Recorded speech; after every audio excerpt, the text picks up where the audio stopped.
Fox 61 Breaking News now. Hello, I'm Priscilla Meza. We are coming on the air right now with an update on repairs to the water system in Waterbury. Crews have been working around the clock to fix the main that broke earlier this week, and then there was a second break early this morning. Now, the issues are impacting service for thousands of homes and businesses. Mayor Paul Pernerusky and other city leaders are giving an update now. Let's go ahead and listen in.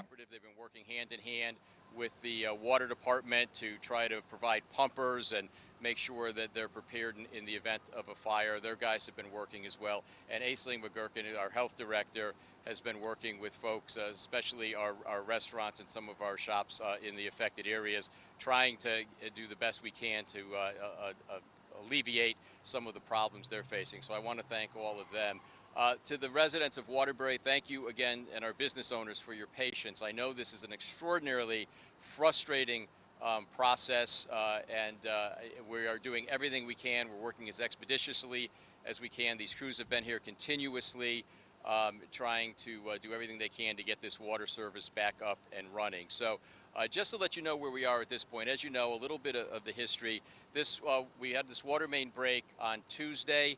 On Wednesday, we got the pipes that we needed. On Thursday, 12 hours late, but we did get the connections that we needed. They instantly started working on that pipe. They had it all in place by about 1:30 this morning. And at 1:30 this morning, they began introducing water back into the system. They were charging it up by about 3 o'clock this morning. Most of the system had been refilled with water. Around 3:15, about 16 feet ahead of where this one was, the first break was, we experienced another water break. The pipe, the concrete pipe and the metal casing underneath separated. The wires, which normally release, stayed this time. So we're trying to understand exactly why that happened. But that caused a massive break like the one that happened last time. The crews were still here because they were introducing water into the system, so they were monitoring that. They were able to shut the system down relatively quickly. From starting on Tuesday, Wednesday through last night, we had been pumping water into the Devonwood tanks, the 6 million and 4 million gallon tanks. We were never going to be able to pump enough water to re-energize the whole thing, or to replicate the water that comes from the main, but we were able to keep enough water up there through Thursday night to maintain water pressure. But once this went, the water had come down far enough we couldn't get the numbers back up there. That's why a larger number of people have lost water. We've gone from 5,000 people in this immediate area to about 15,000 people, which includes Town Plot, Country Club along Park Road. All of that would, if you haven't lost water so far today, many people, the water is slowly coming down, but will lose it at some point. So we continue to do, monitor that at this point. But that's the reason for that. We were able to get all of the parts assembled to do the repair here today. We had the pipe in stock here in the city. We were able to get the sleeves we need from a distributor in Bristol. They are here now as well. And we were able to get the connection we need to take the iron pipe and connect it to the concrete pipe from Danbury. They had the connector that we needed there. They've graciously allowed us to take that today. We'll be paying them for that in the future, but they let us have it today. So everything is here. They're continuing to excavate out. If you've been over to look at the hole, they're beginning cutting out the pipe that was broken so that they can prepare to put the new pipe in. The welder should be here around 4 o'clock. They get this pipe out. As soon as the last piece of this pipe is out, they'll begin putting in the new pipe. They'll begin doing the welding. With any luck, they'll be able to work through the night and get all of these pieces assembled. We're hoping that, within this weekend, we will be able to start introducing water back into the system. As you know, because the water has come down, the pressure has dropped. Many people don't have water. We're going to have the water tested before it becomes potable. So we have issued a boil water advisory at this point. I know people are saying, if you have no water, how do we boil it? If you don't have water, you'll have to boil it as it comes back into the system. But some people are still able to get water out of the system. And if you're getting enough water, you can use it, but only after you boil it. You have to let it boil for a minute. Then you can use it for cooking. You can use it to brush your teeth. So you can also use it to the extent the water comes back, or you have enough pressure right now. You can use the water to bathe if you don't have any open sores or you're not immunocompromised. For everyone else, you should use like baby wipes or use a washcloth using boiled water to bathe at this point. That's the advice we would give you. We continue to provide water distribution at Municipal Stadium. Today it'll be from 3 o'clock till 7 o'clock as it's been in the past. Tomorrow and Sunday it'll be from 10 in the morning till 5 in the evening. You'll be able to get bottled water there. We're also going to begin providing, starting today, if you have, for non-drinking purposes, if you want to bring large containers or buckets, we'll have a way that you can fill those. That water is not potable, but if you want to use it to refill toilets and things along that line, you would be able to do that as well. Also, I want to thank the YMCA. They have, over the last couple of days, opened their facilities to non-members to be able to use the showers. That remains the case tomorrow from 7 a.m. to 4 p.m. and 7:30 a.m. to 2 p.m. on Sunday. The Y will be opened. You just need to have a photo ID to get in. They'll let you use the showers. But as this is expanded, we've also begun to offer, starting tomorrow, 3 public schools that will be available for people who want to take showers as well. So Jonathan Reed, which is the pre-K up on Grigg Street, will be open from 12 noon to 6 p.m. starting tomorrow. The Waterbury Career Academy on Birch Street will be open from 8 in the morning till 3 in the afternoon. And Duggan School, which is a pre-K through 8, on Porter Street will be open from 8 a.m. to 3 p.m. So we're very grateful to both the YMCA and to our public school system here in Waterbury for providing that access at this point. Restaurants and food services located in the affected area may not operate during the boil water advisory. Unlike residences, they can't boil the water. There's a separate state code that deals with restaurants, so they would not be able to serve food at this point unless they've worked out a protocol with the Department of Health. And 1 or 2 have done it, maybe for isolated events that they're having or for other things, so that they will be able to do that. But otherwise, they should not be selling food, and I would encourage no one to go to restaurants that may be open in the affected area until we get the all clear. In the meantime, the restaurants in the rest of the city are open, and they would be fine to be able to go use. So with that, again, I just want to say we understand the issue. We're working. Ray is new. He's been here for a couple of weeks. He's getting he's a trial by fire at this point. But we have been talking for the last 2 weeks about plans to address many of the needs that we have here. And we will be coming forward with a package to, both the issues we had on Bennett Street with the lining and the cleaning that we have to do there because we don't have the sufficient water for some of the hydrants in those areas. Also with these pipes that we're having the continuing issues with. This one we've never had a problem with before, but it's the same vintage as Thomaston Avenue. A similar sort of problem that has now cropped up here, and we're looking for ways to identify those problem areas and to preemptively try to deal with them. So we continue to work on that. We should be coming forth with something in short order. With that, if you have any questions for me or any of the other folks here, I'd be happy to try to answer them. A couple questions actually for the 2 people on your left. So I'll Sure. start with the fire chief, if it's all right. I know obviously we talked about a fire contingency plan in case of emergency. The affected area has essentially tripled. What has changed in your plans? Essentially, our plan remains the same. We've been employing a tanker for some time now, and we're going to continue to do that. We will secure hydrants wherever we can. If a fire happens to be close enough into an area that hydrants are still working. If not, we will utilize a tanker, and then we will immediately call for mutual aid to provide tanker service.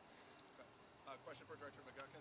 Obviously, Mayor, you were just talking about some of the restaurants impacted. We've learned all this late last year about FDA code violations and just how this works with restaurant safety. The previous break, I know there was only a single restaurant impacted. Obviously, there's a lot more now.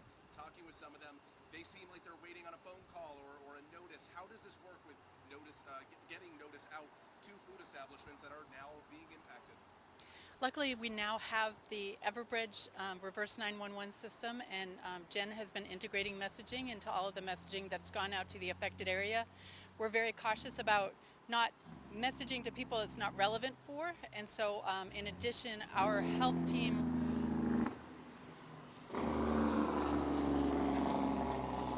I don't have the kind of voice that can overcome that.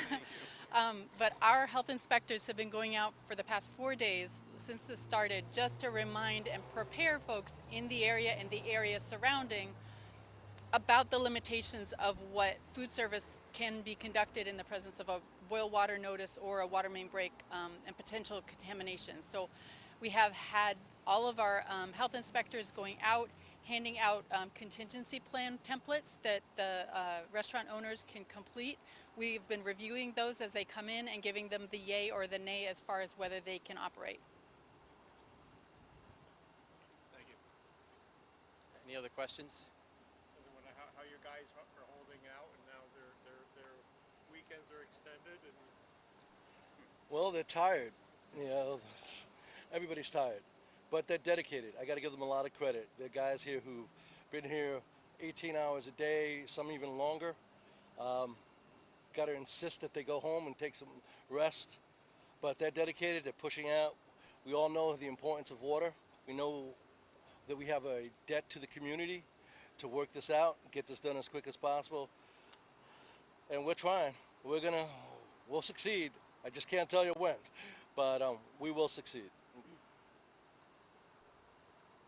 Anything else? Mayor, I think I ask you this every time we find ourselves in this situation. Message to the people. There's people who've lost water for a couple days Yep. and had hopeful news last night and brutal news this morning. Yep, I was hopeful this morning that when the call came from Joe Gary a little after 4 o'clock, he was going to tell me the whole system was working and we were having no problems, and obviously he told me just the opposite. So again, I just appreciate all of your patience, and we are working on putting together a plan. But whatever we do, I have to reiterate, this is not a short-term solution. This is a large system, 300 miles of pipes underground, some of it well over 100 years old. And unfortunately, some of the newer pipe, this pipe was put in the 1980s. I earlier said 2008. That's when the latest edition was done. This was put in as part of an earlier edition of the school that was done in the 1980s, but still relatively new pipe. But that vintage of pipe is the one that's given us the most problems out on Thomaston. So we're working to understand what those issues are, the best way to try to resolve some of that. But it's going to take a while to get all of this done. And we're going to be going to the Board of Aldermen very shortly with some proposals, and hopefully they'll support the work that we want to do. And there's going to be a cost associated with that as well, a financial cost. But as you can see, the cost of doing nothing is much more expensive than the cost of making the repairs. And we're looking at 100 years worth of issues that have been accumulating and are all coming home really to roost in the last 8 to 10 months here in the city. All right. Thank you all. Thank you. All right, well, you just heard from Waterbury leaders about their efforts to repair the broken mains and get service restored. Mayor Paul Praniruski did acknowledge that this is a frustrating time for customers, and here's what we heard so far. The number went from 5,000 to 15,000 customers, people and businesses affected. Thursday, they did get the parts that they needed for the original break from earlier this week, but a second break happened a few feet away from the first one. And they did just mention that they got the parts assembled. They're making progress in fixing the issue. They did get a new pipe to replace the one that just broke, which caused that second break. They actually were given that from the city of Danbury, which provided that part to help make the repair there. Now, we know that they are working to address all of the problems with the water system. You just heard Paul Praniruski say that this is a very old water system. They're working to identify all of the problems and fix them, but he says that this is a long-term solution and they are going to need a lot of patience from the customers and people of Waterbury. Now, he also did mention that they are opening 3 Waterbury schools, and the YMCA are opening their showers for the public. You can head to our website to find out more on what times and when those can be available for people. But we also know that if you are a Waterbury resident and have not lost your water, those numbers will be accumulating throughout the day. So this is definitely something you should know. And that's pretty much what we have heard from this press conference. Now, our crews have been speaking with people and businesses affected in the area, including a golf course that was attached to a restaurant, which is where a wedding was supposed to be held today, but obviously that had to be canceled. So our crews are out there learning a lot more about what is going on. We will be sure to keep you updated, but that is what we know so far. Again, 3 schools and the Greater Waterbury YMCA are opening their showers. Times and locations, again, are available on our website, fox61.com. We'll have so much more coming up on the Fox 61 News at 5. For now, we will return to your regularly scheduled programming.